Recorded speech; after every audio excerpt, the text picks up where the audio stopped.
Adrenal gland. Adrenal gland എവിടെയാണെന്ന് നമുക്കറിയാം അല്ലേ? നോക്കിക്കേ, കിഡ്നിയുടെ മുകളിലായിട്ടാണ് ഈ അഡ്രിനൽ ഗ്ലാൻഡുകൾ കാണപ്പെടുന്നത്. ഈ അഡ്രിനൽ ഗ്ലാൻഡിന് 2 ഭാഗങ്ങളുണ്ട്, ഒരു ഇന്നർ മെഡുല്ലയും ഒരു ഔട്ടർ കോർട്ടെക്സും. ഇതാണ് നമ്മുടെ ഇന്നർ മെഡുല്ല പോർഷൻ, ഇതാണ് outer cortex portion.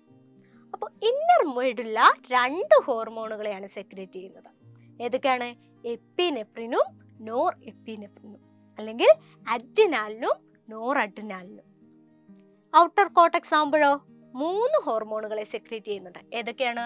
Cortisol, aldosterone, sex hormones. Okay, അപ്പൊ നമുക്ക് ആദ്യം ഇന്നർ മെഡുല്ലയിലേക്ക് പോകാം. ഇന്നർ മെഡുല്ലയിലെ ഫസ്റ്റ് ഹോർമോൺ, അല്ലെങ്കിൽ ഇന്നർ മെഡുല്ല സെക്രീറ്റ് ചെയ്യുന്ന ഫസ്റ്റ് ഹോർമോൺ ആണ് എപ്പിനെഫ്രിൻ. ഇതിന്റെ ഒരു പ്രത്യേകത എന്ന് പറയുന്നത് നമ്മുടെ സിമ്പത്തറ്റിക് നെർവ് സിസ്റ്റത്തോട് ചേർന്ന് പ്രവർത്തിക്കുന്നു എന്നുള്ളതാണ്. എന്താണ് സിമ്പത്തറ്റിക് നെർവ് സിസ്റ്റം? നമ്മൾ ഫസ്റ്റ് ചാപ്റ്ററിൽ പഠിച്ചതാണ്. അതായത് നമ്മുടെ എമർജൻസി സിറ്റുവേഷൻസിൽ നമ്മൾ എക്വിപ്പ് ചെയ്യുന്നതാണ് സിമ്പത്തറ്റിക് നെർവ് സിസ്റ്റം. അപ്പോൾ സിമ്പത്തറ്റിക് നെർവ് സിസ്റ്റത്തോട് ചേർന്ന് പ്രവർത്തിക്കുകയാണ് എപ്പിനെഫ്രിൻ ചെയ്യുന്നത്. പിന്നെ എന്ത് ചെയ്യുന്നു? നമ്മളെ ഇത്തരത്തിലുള്ള എമർജൻസി സിറ്റുവേഷനിൽ റെസിസ്റ്റ് ചെയ്യുവാനും നമ്മളെ തന്നെ വിഡ്രോ ചെയ്യുവാനും ആര് സഹായിക്കുന്നുണ്ട്? എപ്പിനെഫ്രിൻ സഹായിക്കുന്നുണ്ട്. ഇനി വരുന്നത് നോർ എപ്പിനെഫ്രിൻ ആണ്, അല്ലെങ്കിൽ നോർ അഡ്രിനാലിനാണ്. ഇതിന്റെ ഫംഗ്ഷൻ എന്താണ്? ഈ എപ്പിനെഫ്രിനോട് ചേർന്ന് നമ്മളെ എമർജൻസി സിറ്റുവേഷനിൽ എക്വിപ്പ് ചെയ്യുക എന്നുള്ളതാണ് നോർ എപ്പിനെഫ്രിന്റെ ഫംഗ്ഷൻ. ഇനി കോർട്ടിസോളും ആൽഡോസ്റ്റിറോണും സെക്സ് ഹോർമോണും, അതായത് ഔട്ടർ കോർട്ടെക്സ് സെക്രീറ്റ് ചെയ്യുന്ന 3 ഹോർമോണുകൾ. കോർട്ടിസോളിന്റെ ഫംഗ്ഷൻ എന്താണെന്ന് നോക്കിക്കേ, ഗ്ലൂക്കോസിനെ സിന്തസൈസ് ചെയ്യുകയാണ് ഇവയുടെ ഫംഗ്ഷൻ. നോക്കിക്കേ, പ്രോട്ടീനിൽ നിന്നും ഫാറ്റിൽ നിന്നും ഗ്ലൂക്കോസിനെ സിന്തസൈസ് ചെയ്യുന്നത് കോർട്ടിസോൾ ആണ്. അതായത് പെട്ടെന്ന് നമ്മുടെ എനർജി നീഡ്സിനെ സാറ്റിസ്ഫൈ ചെയ്യാൻ വേണ്ടിയാണ് ഇവര് സഹായിക്കുന്നത്. പിന്നെ എന്ത് ചെയ്യുന്നുണ്ട്? ഡിഫൻസ് സെല്ലുകളുടെ, അതായത് നമുക്ക് ഇമ്മ്യൂണിറ്റി പ്രൊവൈഡ് ചെയ്യുന്ന നമ്മുടെ WBCs ഉണ്ടല്ലോ, അവരുടെ ആക്ഷൻസിനെ സ്ലോ ഡൗൺ ചെയ്യാൻ വേണ്ടി സഹായിക്കുന്നുണ്ട്. ഇനി ഇൻഫ്ലമേഷൻസിനെയും അലർജീസിനെയും ഒക്കെ കൺട്രോൾ ചെയ്യുന്നതും ഇവരാണ്. ഇനി ആൽഡോസ്റ്റിറോണിന്റെ ഫംഗ്ഷൻ എന്താണെന്ന് നോക്കിക്കേ, സോൾട്ട് വാട്ടർ ലെവലിനെ ബാലൻസ് ചെയ്യുക എന്നുള്ളതാണ് ഇവരുടെ ഫംഗ്ഷൻ. ഓക്കെ, സോൾട്ടിന്റെയും വാട്ടറിന്റെയും ലെവലിനെ ബാലൻസ് ചെയ്യുക. അപ്പോൾ ഇവരെവിടെയായിരിക്കും ആക്ട് ചെയ്യുന്നത്? കിഡ്നിയിലായിരിക്കും. നമ്മൾ പറഞ്ഞ പോലെ കിഡ്നി വെച്ചിട്ടാണ് ബ്ലഡിന്റെ ഫിൽട്രേഷൻ നടക്കുന്നത്. അബ്സോർപ്ഷൻ നടക്കുന്നതും റീഅബ്സോർപ്ഷൻ നടക്കുന്നതും കിഡ്നി വെച്ചിട്ടാണ്. അതുകൊണ്ട് തന്നെ സോൾട്ടിന്റെയും വാട്ടറിന്റെയും ലെവലിനെ ബാലൻസ് ചെയ്യാൻ കിഡ്നിയിലേക്ക് പ്രവർത്തിക്കുക എന്നുള്ളതാണ് ആൽഡോസ്റ്റിറോണിന്റെ ഫംഗ്ഷൻ. ഇനി ബ്ലഡ് പ്രഷറിനെ മെയിൻറ്റെയിൻ ചെയ്യുവാനും ഇവർ സഹായിക്കുന്നുണ്ട്. അടുത്ത വരുന്ന സെക്സ് ഹോർമോൺ. എന്താണ് അവരുടെ ഫംഗ്ഷൻ എന്നറിയാലോ? Control the development and functions of sex organs. നമ്മുടെ സെക്സ് ഓർഗൻസിന്റെ ഫങ്ഷൻസിനൊക്കെ കൺട്രോൾ ചെയ്യുന്നത് ആരാണ്? ഇവരാണ്, ഈ സെക്സ് ഹോർമോണുകളാണ്. അപ്പോൾ ഇത്രയും കാര്യങ്ങളാണ് നമുക്ക് അഡ്രിനൽ ഗ്ലാൻഡിനെ പറ്റി പറയാനുള്ളത്. ഇനി ഈ ഏരിയയിൽ നിന്നും ഡയറക്റ്റ് ആയിട്ട് ക്വസ്റ്റ്യൻ ചോദിച്ചിട്ടുണ്ട്. എന്താണ് പറഞ്ഞിട്ടുള്ളത്? Name the hormone produced by the part indicated as 1. Part 1 ഏതാണ്? പാർട്ട് 1 ഏതാണ്? കോർട്ടെക്സ് ആണ് അല്ലേ? ഔട്ടർ കോർട്ടെക്സ് ആണ്. Which slow down the action of defence cell. Defence സെല്ലിന്റെ ആക്ഷനെ സ്ലോ ഡൗൺ ചെയ്യുന്നത് ആരാണ്? കോർട്ടിസോൾ ആണ് അല്ലേ? അപ്പോൾ കോർട്ടിസോൾ ആണ് ഇവിടുത്തെ ആൻസർ. ഇനി name the 2 hormones produced by the part indicated as 2. ഈ പാർട്ട് ഏതാണ്? മെഡുല്ലയാണ്. അപ്പോൾ മെഡുല്ല സെക്രീറ്റ് ചെയ്യുന്ന 2 ഹോർമോണുകൾ ഏതാണ്? എപ്പിനെഫ്രിനും നോർ എപ്പിനെഫ്രിനുമാണ്. അപ്പോൾ അതിന്റെ ഫങ്ഷൻസ് എഴുതാലോ. ഇനി write two important functions of aldosterone. ആൽഡോസ്റ്റിറോണിന്റെ 2 ഇമ്പോർട്ടൻറ്റ് ഫങ്ഷൻസ് എന്താണ്? ആൽഡോസ്റ്റിറോണിന്റെ 2 important functions: maintain salt water level, അതുകൂടാതെ ബ്ലഡ് പ്രഷറിനെ മെയിൻറ്റെയിൻ ചെയ്യുക. അപ്പോൾ ഈ ഒരു ഏരിയ വളരെ ഇമ്പോർട്ടൻ്റ് ആയിട്ടുള്ള ഒരു ഏരിയ ആണ്. ഓക്കെ, നമുക്ക് നെക്സ്റ്റ് പഠിക്കാനുള്ളത് പൈനിയൽ ഗ്ലാൻഡ്സ് ആണ്. ഓക്കെ, എവിടെയാണ് കാണുന്നത്? നമ്മുടെ ബ്രെയിനിന്റെ സെന്ററിലായിട്ടാണ് പൈനിയൽ ഗ്ലാൻഡ്സ് കാണപ്പെടുന്നത്. സെക്രീറ്റ് ചെയ്യുന്ന ഹോർമോൺ ആണ് മെലാറ്റോണിൻ. എന്താണ് മെലാറ്റോണിന്റെ ഫങ്ഷൻ? നമ്മുടെ റിതം ഓഫ് ഡെയിലി ലൈഫിനെ മെയിൻറ്റെയിൻ ചെയ്യുക എന്നുള്ളതാണ് മെലാറ്റോണിന്റെ ഫങ്ഷൻ എന്ന് പറയുന്നത്. അതായത് നമ്മുടെ ഡെയിലി ആക്ടിവിറ്റീസിന്റെ റിതം മെയിൻറ്റെയിൻ ചെയ്യുക. നമ്മൾ ദിവസവും ഉറങ്ങുന്നു, ഉണരുന്നു, അങ്ങനെയുള്ള റിത്തമിക് ആയിട്ട് നടക്കുന്ന ആക്ടിവിറ്റീസ് ഉണ്ടല്ലോ, അതിനെ കൺട്രോൾ ചെയ്യുകയാണ് മെലാറ്റോണിൻ ചെയ്യുന്നത്. അപ്പോൾ മെലാറ്റോണിൻ്റെ പ്രൊഡക്ഷൻ കൂടുമ്പോഴാണ് നമുക്ക് സാധാരണയായിട്ട് ഉറക്കം വരുന്നത്. അപ്പോൾ സാധാരണയായിട്ട് നമ്മൾ നൈറ്റ് ടൈമിലാണ് ഉറങ്ങുന്നത്. അപ്പോൾ ആ ടൈമിൽ മെലാറ്റോണിൻ്റെ പ്രൊഡക്ഷൻ എന്ന് പറയുന്നത് ഹൈ ആയിരിക്കും. ഓക്കെ, അപ്പോൾ മെലാറ്റോണിൻ്റെ പ്രൊഡക്ഷൻ രാവിലെ ആകുമ്പോഴേക്കും കുറഞ്ഞു വരുന്നു. അതുകൊണ്ടാണ് നമ്മൾ രാവിലെ ഉറക്കം ഉണരുന്നത്. അപ്പോൾ മെലാറ്റോണിൻ്റെ പ്രൊഡക്ഷൻ എന്ന് പറയുന്നത് ഡേ ടൈമിൽ ലോ ആയിരിക്കും. ഇനി മെലാറ്റോണിൻ്റെ മറ്റൊരു ഫങ്ഷൻ എന്ന് പറയുന്നത് ഡെഫിനിറ്റ് ആയിട്ടുള്ള റീപ്രൊഡക്റ്റീവ് പീരീഡ് ഉള്ള ഓർഗാനിസത്തിൻ്റെ റീപ്രൊഡക്റ്റീവ് ആക്ടിവിറ്റീസിനെ റെഗുലേറ്റ് ചെയ്യുക അല്ലെങ്കിൽ കൺട്രോൾ ചെയ്യുക എന്നുള്ളതാണ്. ഓക്കെ, അപ്പോൾ ഇത്രയും കാര്യങ്ങളാണ് പീനിയൽ ഗ്ലാൻഡ്സിനെ പറ്റി നമുക്ക് പഠിക്കാനുള്ളത്. നെക്സ്റ്റ് പോകുന്നത് നമ്മുടെ പിറ്റ്യൂട്ടറി ഗ്ലാൻഡിനെ പറ്റിയാണ്. ഓക്കെ, പിറ്റ്യൂട്ടറി ഗ്ലാൻഡ് എവിടെയാണ് കാണപ്പെടുന്നതെന്ന് നോക്കിക്കേ. നമ്മുടെ ഹൈപ്പോതലാമസിന് തൊട്ടു താഴെയായിട്ട് ബൈലോബ്ഡായിട്ട് കാണപ്പെടുന്നു. നോക്കിക്കേ, 2 ലോബുകളാണ് നമ്മുടെ പിറ്റ്യൂട്ടറി ഗ്ലാൻഡിനുള്ളത്. ഏതൊക്കെയാണ്? ആന്റീരിയർ ലോബും പോസ്റ്റീരിയർ ലോബും. ഓക്കെ, 2 ലോബുകളുള്ള ഗ്ലാൻഡാണ് പിറ്റ്യൂട്ടറി ഗ്ലാൻഡ് എന്ന് പറയുന്നത്. അപ്പൊ ഓരോ ലോബിന്റെയും സെക്രീഷൻ എന്ന് പറയുന്നത് വ്യത്യാസപ്പെട്ടിരിക്കുന്നു. അപ്പോൾ anterior lobe of pituitary gland secrete ചെയ്യുന്ന ഹോർമോണുകൾ ഏതൊക്കെയാണെന്ന് നോക്കിക്കേ. 5 ഹോർമോണുകളെയാണ് ഇവർ സെക്രീറ്റ് ചെയ്യുന്നത്. ഫസ്റ്റ് വൺ എന്ന് പറയുന്നത് തൈറോയിഡ് സ്റ്റിമുലേറ്റിംഗ് ഹോർമോൺ ആണ്. അപ്പൊ ഈ പേര് കേൾക്കുമ്പോൾ തന്നെ നമുക്ക് മനസ്സിലാവും തൈറോയിഡ് ഗ്ലാൻഡിനെ സ്റ്റിമുലേറ്റ് ചെയ്യുക എന്നുള്ളതാണ് ഇതിന്റെ ഒരു ഫംഗ്ഷൻ വരുന്നത്. നെക്സ്റ്റ് വൺ എന്ന് പറയുന്നത് അഡ്രിനോകോർട്ടിക്കോട്രോപിക് ഹോർമോൺ. ഓക്കെ, അപ്പൊ ഏത് ഗ്ലാൻഡിനെ ആയിരിക്കും? അഡ്രിനൽ ഗ്ലാൻഡിനെ ആയിരിക്കും. അതായത് അഡ്രിനൽ ഗ്ലാൻഡിന്റെ കോർട്ടെക്സിനെ ആക്ടിവേറ്റ് ചെയ്യിക്കുക അല്ലെങ്കിൽ സ്റ്റിമുലേറ്റ് ചെയ്യിക്കുക എന്നുള്ളതാണ് ഈ ACTHന്റെ ഫംഗ്ഷൻ. അടുത്തത് വരുന്നത് ഗൊണാഡോട്രോപിക് ഹോർമോൺ. ഓക്കെ, ഇതിന്റെ ഫംഗ്ഷൻ എന്താണ്? നമ്മുടെ മെയിൽസിലെ ടെസ്റ്റിസിനെ സ്റ്റിമുലേറ്റ് ചെയ്യിക്കുക, ഫീമെയിൽസിലെ ഓവറീസിനെ സ്റ്റിമുലേറ്റ് ചെയ്യിക്കുക. അതായത് റീപ്രൊഡക്റ്റീവ് ഓർഗൻസിനെ സ്റ്റിമുലേറ്റ് ചെയ്യുക അല്ലെങ്കിൽ റീപ്രൊഡക്റ്റീവ് ഗ്ലാൻഡുകളെ സ്റ്റിമുലേറ്റ് ചെയ്യുക എന്നുള്ളതാണ് ഗൊണാഡോട്രോപിക് ഹോർമോണിന്റെ ഫംഗ്ഷൻ എന്ന് പറയുന്നത്. ഇനി ഗ്രോത്ത് ഹോർമോൺ അല്ലെങ്കിൽ സൊമാറ്റോട്രോപിക് ഹോർമോൺ, അതിന്റെ ഫംഗ്ഷൻ എന്താണ്? Promote the growth of the body. നമ്മുടെ ബോഡിയുടെ ഗ്രോത്തിനെ പ്രൊമോട്ട് ചെയ്യുക എന്നുള്ളതാണ് ഗ്രോത്ത് ഹോർമോണിന്റെ ഫംഗ്ഷൻ. ഇനി വരുന്നത് പ്രോലാക്റ്റിൻ. ഓക്കെ, പ്രൊഡക്ഷൻ ഓഫ് മിൽക്കിന്റെ പ്രൊഡക്ഷൻ കൂട്ടുക എന്നുള്ളതാണ് പ്രോലാക്റ്റിന്റെ ഫംഗ്ഷൻ. അപ്പോൾ ഈ 5 ഹോർമോണുകളാണ് നമ്മുടെ ആന്റീരിയർ ലോബ് ഓഫ് പിറ്റ്യൂട്ടറി ഗ്ലാൻഡിൽ നിന്നും സെക്രീറ്റ് ചെയ്യപ്പെടുന്നത്. നമ്മൾ ഈ 3 ഹോർമോണുകളെ നോക്കുകയാണെങ്കിൽ ഇവർ 3 പേരും എന്താ ചെയ്യുന്നത്? മറ്റൊരു ഗ്ലാൻഡിനെ സ്റ്റിമുലേറ്റ് ചെയ്യുകയാണ് ചെയ്യുന്നത്. അപ്പോൾ ഈ 3ഉം എന്താണ്? ട്രോപ്പിക് ഹോർമോണുകളാണ്. ഓക്കെ, ട്രോപ്പിക് ഹോർമോണുകൾ ഏതൊക്കെയാണ്? അപ്പോൾ തൈറോയിഡ് സ്റ്റിമുലേറ്റിംഗ് ഹോർമോൺ ഉണ്ട്, അഡ്രിനോകോർട്ടിക്കോട്രോപിക് ഹോർമോൺ ഉണ്ട്, ഗൊണാഡോട്രോപിക് ഹോർമോണും ഉണ്ട്. ഓക്കെ, ഇനി ഈ ഹോർമോണിന്റെ പ്രൊഡക്ഷൻ്റെ അകത്ത് വരുന്ന വേരിയേഷൻ മൂലം ഉണ്ടാകുന്ന ഡിസോർഡേഴ്സിനെ പറ്റിയാണ് പറയാനുള്ളത്. ഫസ്റ്റ് വൺ എന്ന് പറയുന്നത് ജൈജാനിസം.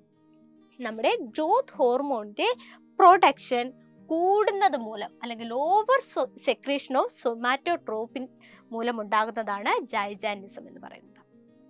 ഓക്കെ, അപ്പൊ എന്താ സംഭവിക്കുന്നത്? എക്സസീവ് ഗ്രോത്ത് ഓഫ് ബോഡി, അതായത് ബോഡി എക്സസീവ് ആയിട്ട് ഗ്രോത്ത് സംഭവിക്കുന്നു. ഇനി വരുന്നത് ഡ്വാർഫിസം ആണ്.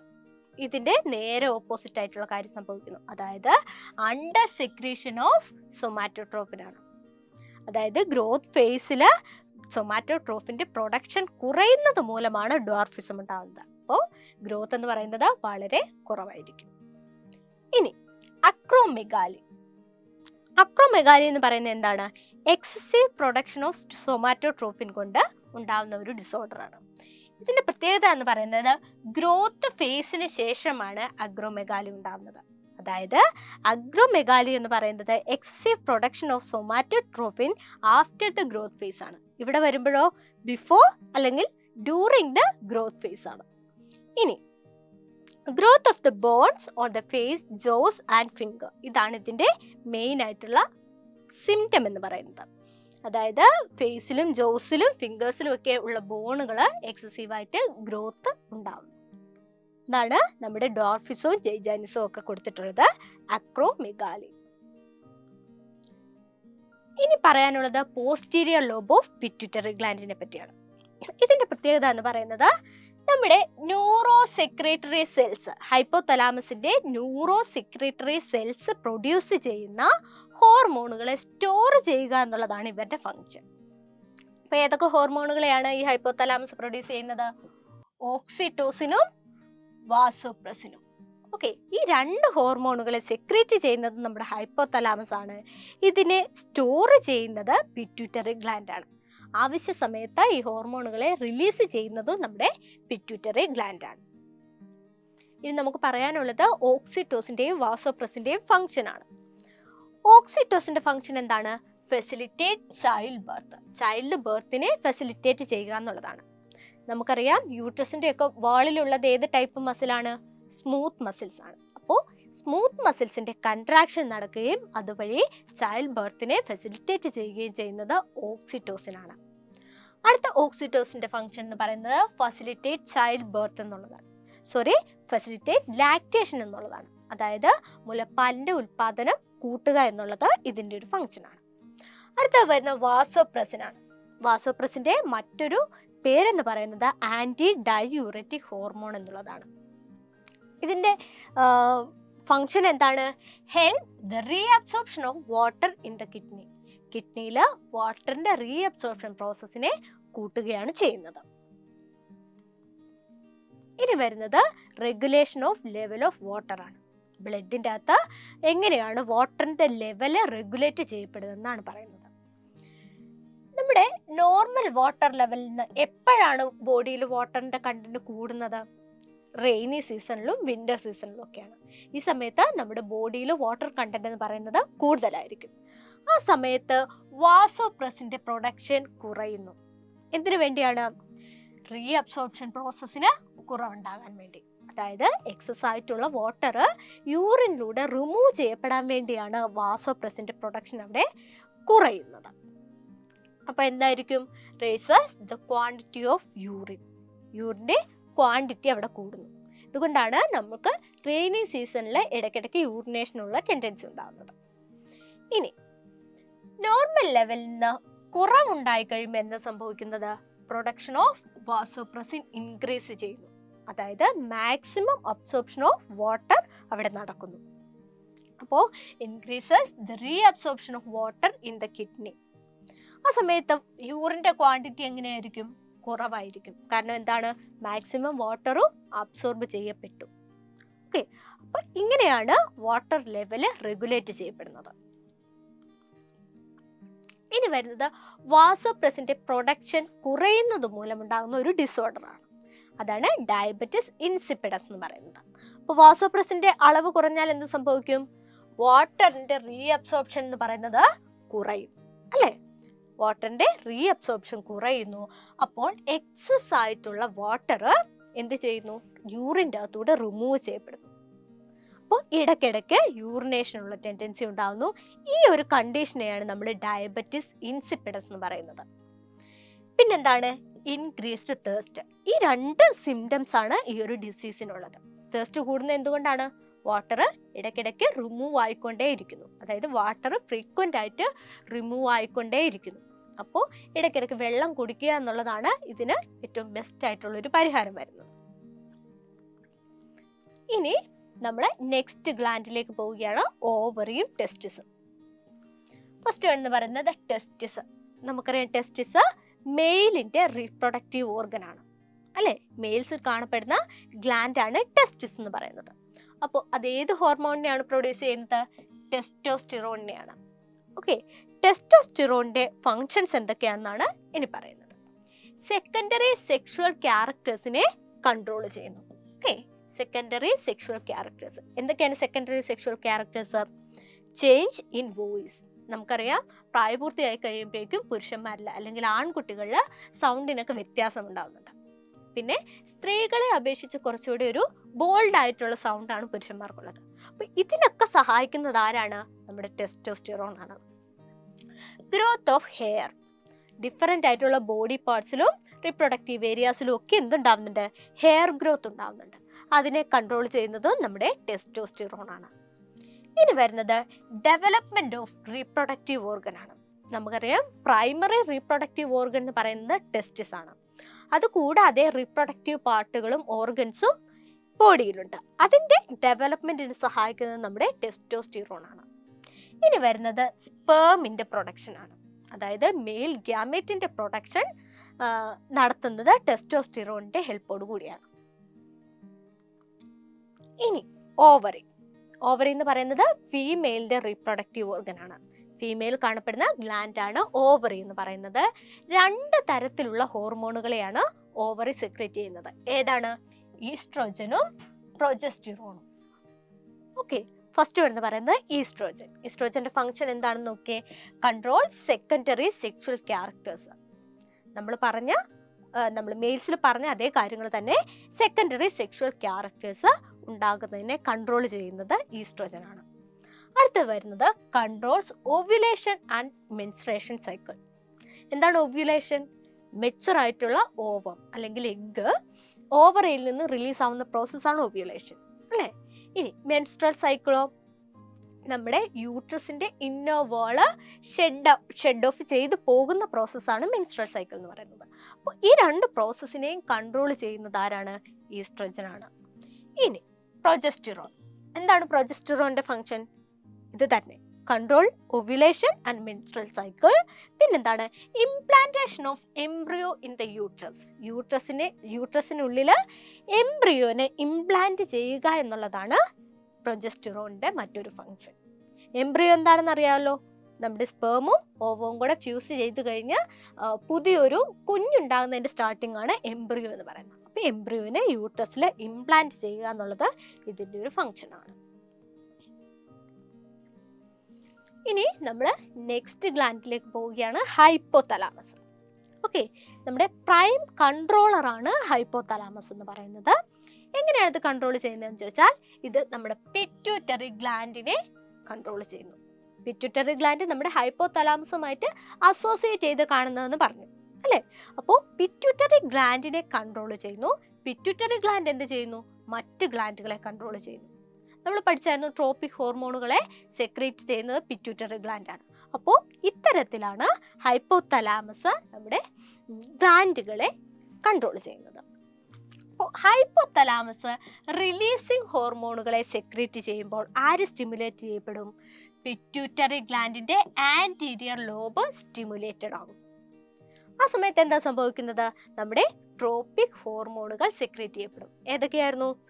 Thyroid stimulating hormone, adrenocorticotropic hormone, gonadotropic hormone. അപ്പോൾ ഈ 3 തരത്തിലുള്ള ട്രോപ്പിക് ഹോർമോണുകളും സെക്രീറ്റ് ചെയ്യുകയാണ് പിറ്റ്യൂട്ടറി ഗ്ലാൻഡ് ചെയ്യുന്നത്.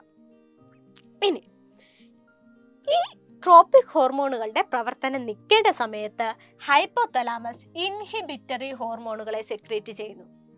ഓക്കെ, അത് നമ്മുടെ പിറ്റ്യൂട്ടറി ഗ്ലാൻഡിന്റെ ആ ഒരു ട്രോപ്പിക് ഹോർമോണിന്റെ പ്രൊഡക്ഷനെ ഇൻഹിബിറ്റ് ചെയ്യുന്നു. അപ്പോൾ ട്രോപ്പിക് ഹോർമോണുകളുടെ ആക്ടിവിറ്റി നിൽക്കുന്നു. ഓക്കെ, ഇങ്ങനെയാണ് ഹൈപ്പോതലാമസിന്റെ ഫങ്ഷനിങ് വരുന്നത്. ഇനി വരുന്നത് ഫിറമോൺസ് ആണ്. ഓക്കെ, എന്താണ് ഫിറമോൺസ്? ഇത് കെമിക്കൽ സബ്സ്റ്റൻസ് ആണ്. ചില അനിമൽസ് അവരുടെ സറൗണ്ടിങ്സിലേക്ക് സെക്രീറ്റ് ചെയ്യുന്ന കെമിക്കൽ സബ്സ്റ്റൻസ് ആണ് ഫിറമോൺസ് എന്ന് പറയുന്നത്. ഇത് എന്തിനു വേണ്ടിയാണെന്ന് ചോദിച്ചാൽ കമ്മ്യൂണിക്കേഷനെ ഫെസിലിറ്റേറ്റ് ചെയ്യുന്നതിന് വേണ്ടിയാണ്. ഓക്കെ, അപ്പോൾ ഫിറമോൺസിന്റെ ഫങ്ഷൻസ് എന്തൊക്കെയാണെന്ന് നോക്കിക്കേ. Pheromones help in attracting mates. Okay, ഇണകളെ ആകർഷിക്കുന്നതിന് വേണ്ടി ഫിറമോൺസ് സെക്രീറ്റ് ചെയ്യുന്നു. Informing the availability of food. ഫുഡിന്റെ അവൈലബിലിറ്റി അറിയിക്കാൻ വേണ്ടി സഹായിക്കുന്നു. Determining the path of travel. ട്രാവലിന്റെ ഒരു പാത്ത് അറിയിക്കാൻ വേണ്ടി ഫിറമോണുകളെ സെക്രീറ്റ് ചെയ്യുന്നു. ഈ ഉറുമ്പുകളൊക്കെ ഒരേ പാതയിൽ നടന്നു പോകുന്നത് ഫിറമോൺസുകൾ സെക്രീറ്റ് ചെയ്യുന്നത് കൊണ്ടാണ്. ഓക്കെ, ഇനി സിഗ്നലിംഗ് ഡേഞ്ചേഴ്സ്. ഡേഞ്ചറിനെ സിഗ്നൽ ചെയ്യുന്നു. പിന്നെന്താണ്? ഈ ഹണി ബീസിനെയും ടെർമൈറ്റ്സും ഒക്കെ കോളനീസ് ആയി ജീവിക്കാൻ വേണ്ടി സഹായിക്കുന്നതും ഈ കെമിക്കൽ സബ്സ്റ്റൻസുകളാണ്, അതായത് ഫിറമോൺസുകളാണ്. അതായത് പരസ്പരമുള്ള കമ്മ്യൂണിക്കേഷൻ ഇവരെ സഹായിക്കുന്നത് ഫിറമോണുകളാണ്. ഇനി വരുന്നത് ആർട്ടിഫിഷ്യൽ ഫിറമോണുകളെ പറ്റിയാണ്. ഓക്കെ, ആർട്ടിഫിഷ്യൽ ഫിറമോണുകൾ എന്ന് പറഞ്ഞാൽ ഫെറമോണുകളുടെ സ്ട്രക്ചറിനെ മനസ്സിലാക്കി നമ്മൾ ആർട്ടിഫിഷ്യൽ ആക്കി ഉണ്ടാക്കുന്ന ഫെറമോണുകളാണ്. ഓക്കെ, അപ്പൊ ഇവരെ എന്തിനു വേണ്ടിയാണ് യൂസ് ചെയ്യുന്നത്? അഗ്രികൾച്ചർ ഫീൽഡിൽ പെസ്റ്റിനെ കൺട്രോൾ ചെയ്യുന്നതിന് വേണ്ടിയാണ് യൂസ് ചെയ്യുന്നത്. അപ്പൊ ഇത്രയും കാര്യങ്ങളാണ് ഫെറമോണുകളെ പറ്റി പറയാനുള്ളത്. ഇതുവരെ ക്ലിയർ അല്ലേ? ഓക്കെ, ഇനി നമ്മൾ പറയുന്നത് പ്ലാന്റ് ഹോർമോണുകളെ പറ്റിയാണ്. അപ്പോൾ പ്ലാന്റ് ഹോർമോണുകൾ പ്ലാന്റ് ഗ്രോത്ത് റെഗുലേറ്റേഴ്സ് എന്നാണ് അറിയപ്പെടുന്നത്. അതിന് കാരണം എന്തായിരിക്കും? പ്ലാന്റിന്റെ ഗ്രോത്തിനെയും ഡെവലപ്മെന്റിനെയും ഒക്കെ സഹായിക്കുന്നത് ആരാണ്? പ്ലാന്റിനുള്ളിലുള്ള ഹോർമോണുകളാണ്. അപ്പൊ അത് ഏതൊക്കെയാണെന്നാണ് പറയുന്നത്. ഫസ്റ്റ് എന്ന് പറയുന്നത് ഓക്സിൻ. ഓക്സിൻ എന്തിനാ സഹായിക്കുന്നത്? സെൽ ഗ്രോത്തിനും സെൽ ഇലോങ്കേഷനും ഫ്രൂട്ട് ഫോർമേഷനുമാണ് സഹായിക്കുന്നത്. അതായത് നമ്മുടെ പ്ലാന്റിന്റെ വിഡ്ത്തും ഹൈറ്റും ഒക്കെ കൂടുന്നതിൻ്റെ അകത്ത് പ്രധാന പങ്ക് വഹിക്കുന്നതാണ് ഓക്സിൻസ് എന്ന് പറയുന്നത്. അടുത്തത് നമ്മുടെ അബ്സിസിക് ആസിഡ് ആണ്. അബ്സിസിക് ആസിഡ് നമ്മുടെ സീഡ്സിന്റെ എംബ്രിയോയുടെ ഡോർമൻസിയെ കൺട്രോൾ ചെയ്യുന്നു. എന്താണ് ഡോർമൻസി എന്ന് പറയുന്നത്? ഫേവറബിൾ കണ്ടീഷൻ ആണെങ്കിൽ പോലും സീഡ്സ് ജെർമിനേറ്റ് ചെയ്യാത്ത അവസ്ഥേനെയാണ് നമ്മൾ ഡോർമൻസി എന്ന് പറയുന്നത്. അപ്പൊ ചില സീഡുകൾക്ക് എന്ത് വേണം? ഡോർമൻസി പീരീഡ് ആവശ്യമാണ്. അപ്പോൾ ഇത്തരത്തിൽ ഡോർമൻസിയെ കൺട്രോൾ ചെയ്യുന്നു. അടുത്തത് ഡ്രോപ്പിംഗ് ഓഫ് ലീവ്സ്. ഓക്കെ, ലീവ്സിന്റെയും ഫ്രൂട്ടിന്റെയും ഡ്രോപ്പിങ്ങിനെ സഹായിക്കുന്നു. ഇനി ഫ്ലവറിംഗ് ഓഫ് പ്ലാന്റ്സ്. പ്ലാന്റ്സിന്റെ ഫ്ലവറിങ്ങിന് സഹായിക്കുന്നു. Wilting of leaves. അപ്പൊ ഇത്രയും ഫങ്ഷൻസ് ആണ് അബ്സിസിക് ആസിഡിനുള്ളത്. ഇനി മൂന്നാമത്തേതാണ് നമ്മുടെ ജിബർലിൻ. ജിബർലിൻ എന്താ ചെയ്യുന്നത്? നമ്മുടെ സീഡ്സിനുള്ളിൽ സ്റ്റോർ ചെയ്യപ്പെട്ടിട്ടുള്ള ഫുഡിനെ ബ്രേക്ക് ഡൗൺ ചെയ്ത് ജെർമിനേറ്റ് ചെയ്യാൻ വേണ്ടി സഹായിക്കുന്നു. അപ്പോൾ ഇവരുടെ രണ്ടുപേരുടെയും ഫങ്ഷൻ എന്താണ്? ഓപ്പോസിറ്റ് ആണ് അല്ലേ? ഇനി നാലാമത്തേത് വരുന്നത് നമ്മുടെ സൈറ്റോകൈനിൻ ആണ്. സൈറ്റോകൈനിൻ എന്താ ചെയ്യുന്നത്? Promote cell division and cell growth. ഇതും എന്തിനു കാരണമാകും? പ്ലാന്റിന്റെ വിഡ്ത്തും ഹൈറ്റും കൂടുന്നതിന് സഹായിക്കുന്നുണ്ട്. ഇനി അഞ്ചാമത്തേതാണ് നമ്മുടെ എത്തിലീൻ. ഫ്രൂട്ട്സിന്റെ റൈപ്പനിങ്ങിന് സഹായിക്കുന്ന പ്ലാന്റ് ഹോർമോണാണ് ഈ എത്തിലീൻ എന്ന് പറയുന്നത്. അപ്പോൾ ഇത്രയും പ്ലാന്റ് ഹോർമോണുകളെ പറ്റിയാണ് നമുക്ക് പഠിക്കാനുള്ളത്. ഇനി നമ്മൾ പറയുന്നത് ആർട്ടിഫിഷ്യൽ പ്ലാന്റ് ഹോർമോണുകളെ പറ്റിയാണ്. അതായത് നമ്മുടെ ഹോർമോണുകളുടെ പ്ലാന്റ് ഹോർമോണുകളുടെ സ്ട്രക്ചറിനെ മനസ്സിലാക്കി ആർട്ടിഫിഷ്യൽ ആയിട്ട് അതിനെ സിന്തസൈസ് ചെയ്തെടുക്കുന്നതാണ് ആർട്ടിഫിഷ്യൽ പ്ലാന്റ് ഹോർമോണുകൾ. അപ്പോൾ ഫസ്റ്റ് എന്ന് പറയുന്നത് ഓക്സിൻ. ഓക്സിൻ എന്ത് ചെയ്യുന്നു? പ്രിമച്ചുർ ആയിട്ടുള്ള ഫ്രൂട്ട്സ് ഡ്രോപ്പ് ചെയ്തു പോകുന്നതിനെ പ്രിവെന്റ് ചെയ്യുന്നു. ഓക്കെ, പാകമാകാതെ ഫ്രൂട്ട്സ് കൊഴിഞ്ഞു പോകുന്നതിനെ പ്രിവെന്റ് ചെയ്യുകയാണ് ഓക്സിൻ ചെയ്യുന്നത്. ഇനി used for sprouting of fruits. അതായത് വെജിറ്റേറ്റീവ് പ്രൊപ്പഗേഷൻ മെത്തേഡുകളൊക്കെ ഉണ്ടല്ലോ, ലീവ്സിൽ നിന്നും സ്റ്റെമ്മിൽ നിന്നും ഒക്കെ പുതിയ പ്ലാന്റ്സിനെ ഉണ്ടാക്കിയെടുക്കുന്ന മെത്തേഡ്. അപ്പോൾ ആ മെത്തേഡിലൊക്കെ സ്പ്രൗട്ടിംഗ് ഓഫ് ഫ്രൂട്ടിന് വേണ്ടി യൂസ് ചെയ്യുന്നതാണ് ഓക്സിൻ എന്ന് പറയുന്നത്. അടുത്തത് യൂസ്ഡ് ആസ് എ വീഡിസൈഡ് എന്നുള്ളതാണ്. ഒരു വീഡിസൈഡ് ആയിട്ട് നമ്മൾ ഓക്സിനെ യൂസ് ചെയ്യുന്നുണ്ട്. അടുത്തത് ജിബർലിൻ ആണ്. ജിബർലിൻ ഗ്രേപ്സിന്റെയും ആപ്പിൾസിന്റെയും ഒക്കെ സൈസ് കൂട്ടുന്നതിന് വേണ്ടി സഹായിക്കുന്നു. ഇനി preventing ripening of fruit to assist marketing. മാർക്കറ്റിങ്ങിന് വേണ്ടി ഫ്രൂട്ട്സ് റൈപ്പൻ ചെയ്യുന്നതിനെ പ്രിവെന്റ് ചെയ്യുന്നുണ്ട്. അതായത് വല്ലാണ്ട് പഴുത്ത് പാകമായ കണ്ടീഷനിലല്ലാതെ മാർക്കറ്റിങ്ങിന് വേണ്ടി ഫ്രൂട്ട്സിനെ കൊണ്ടുപോകുന്നതിന് വേണ്ടിയാണ് ജിബർലിൻ യൂസ് ചെയ്യുന്നത്. ഇനി വരുന്നത് എത്തിലിൻ ആണ്. എത്തിലിന്റെ ഫംഗ്ഷൻ എന്താണ്? പൈനാപ്പിൾ പ്ലാന്റ്സിനെയൊക്കെ ഒരേ സമയം ഫ്ലവർ ചെയ്യുന്നതിന് വേണ്ടി സഹായിക്കുന്നതാണ് എത്തിലിൻ എന്ന് പറയുന്നത്. ഇനി ടൊമാറ്റോസ്, ലെമണ്, ഓറഞ്ച് അങ്ങനെയുള്ള ഫ്രൂട്ട്സിലൊക്കെ റൈപ്പനിങ്ങിന് വേണ്ടി യൂസ് ചെയ്യുന്നുണ്ട്. ഇനി എത്തിഫോൺ എന്ന് പറയുന്നത് റബ്ബർ ട്രീയിൽ യൂസ് ചെയ്യുന്ന എത്തിലിനാണ്. അതായത് ഇതിനെ നമ്മൾ ലിക്വിഡ് ഫോമിൽ അപ്ലൈ ചെയ്യുന്നു, അത് ഗേഷ്യസ് ഫോമിലേക്ക് മാറുന്നുണ്ട്. എന്തിനു വേണ്ടിയാണ്? പ്രൊഡക്ഷൻ ഓഫ് ലാറ്റക്സ് എന്ന് പറയുന്നത് ഇൻക്രീസ് ചെയ്യിക്കുന്നതിന് വേണ്ടിയാണ്. ഓക്കെ, ഇനി വരുന്നത് അബ്സിസിക് ആസിഡ് ആണ്. എന്തിനു വേണ്ടിയാണ് സഹായിക്കുന്നത്? ഫ്രൂട്ട്സിനെ ഒരേ സമയം ഹാർവെസ്റ്റ് ചെയ്യുന്നതിന് വേണ്ടിയാണ് സഹായിക്കുന്നത്. അപ്പോൾ ഇത്രയും കാര്യങ്ങളാണ് ആർട്ടിഫിഷ്യൽ പ്ലാന്റ് ഹോർമോണുകളെ പറ്റി നമുക്ക് പഠിക്കാനുള്ളത്. അപ്പോൾ ഈ ഏരിയയും ചോദിച്ചിട്ടുള്ള ഒരു ക്വസ്റ്റ്യൻ നോക്കിക്കേ. പ്ലാന്റ് ഹോർമോണിനെ ഐഡന്റിഫൈ ചെയ്യാനാണ് പറഞ്ഞിട്ടുള്ളത്. ഫംഗ്ഷൻ ഇവിടെ തന്നിട്ടുണ്ട്. Breaking down of stored food in germinating seeds. അതേതാണ്? ജിബർലിൻ ആണ്. ഇനി എത്തിലിൻ കൊടുത്തിട്ടുണ്ട്, അതിന്റെ ഫംഗ്ഷൻ എഴുതാനാണ് പറഞ്ഞിട്ടുള്ളത്. എന്തിനാണ് സഹായിക്കുന്നത്? Help in the ripening of fruits. ഇനി മൂന്നാമത്തേത് dropping of leaves and fruit. അതിന് സഹായിക്കുന്ന പ്ലാന്റ് ഹോർമോൺ ഏതാണ്? അബ്സിസിക് ആസിഡ് ആണ്. അപ്പോൾ ഇത്രയും കാര്യങ്ങളാണ് നമ്മൾ ഈ ഒരു ചാപ്റ്ററിൻ്റെ അകത്ത് പഠിക്കുന്നത്. ക്ലിയർ ആണല്ലോ? നമ്മൾ എൻഡോക്രൈൻ സിസ്റ്റം എന്താണെന്ന് പറഞ്ഞു, വ്യത്യസ്തങ്ങളായ എൻഡോക്രൈൻ ഗ്ലാൻഡുകളെ പരിചയപ്പെട്ടു. വളരെ ഇമ്പോർട്ടൻ്റ് ആയിട്ടുള്ള കുറേ ഗ്ലാൻഡുകളുണ്ട്. ഏതൊക്കെയാണ്? പിറ്റ്യൂട്ടറി ഗ്ലാൻഡ് ഉണ്ട്, അഡ്രിനൽ ഗ്ലാൻഡ് ഉണ്ട്, പാൻക്രിയാസ് ഉണ്ട്. ഇത് മൂന്നും വളരെ ഇമ്പോർട്ടൻ്റ് ആണ്. ഒരുപാട് ക്വസ്റ്റ്യൻസ് ഈ ഒരു ഏരിയയിൽ ചോദിച്ചിട്ടുണ്ട്. പിന്നെന്താണ് നമ്മൾ പഠിച്ചത്? ഫിറമോൺസുകളെ പറ്റി പഠിച്ചു, പ്ലാൻ ഹോർമോണുകളെ പറ്റി പഠിച്ചു, ആർട്ടിഫിഷ്യൽ പ്ലാൻ ഹോർമോണുകളെ പറ്റി പഠിച്ചു. അപ്പോൾ എല്ലാവർക്കും ക്ലിയർ ആയെന്ന് വിചാരിക്കുന്നു. എന്തെങ്കിലും ഡൗട്ട്സ് ഉണ്ടെങ്കിൽ നിങ്ങൾക്ക് കമൻറ്റ് സെക്ഷനിൽ ചോദിക്കാം. ഓക്കെ, അപ്പോൾ അടുത്ത വീഡിയോയിൽ അടുത്ത ചാപ്റ്ററുമായിട്ട് നമുക്ക് കാണാം. ബൈ.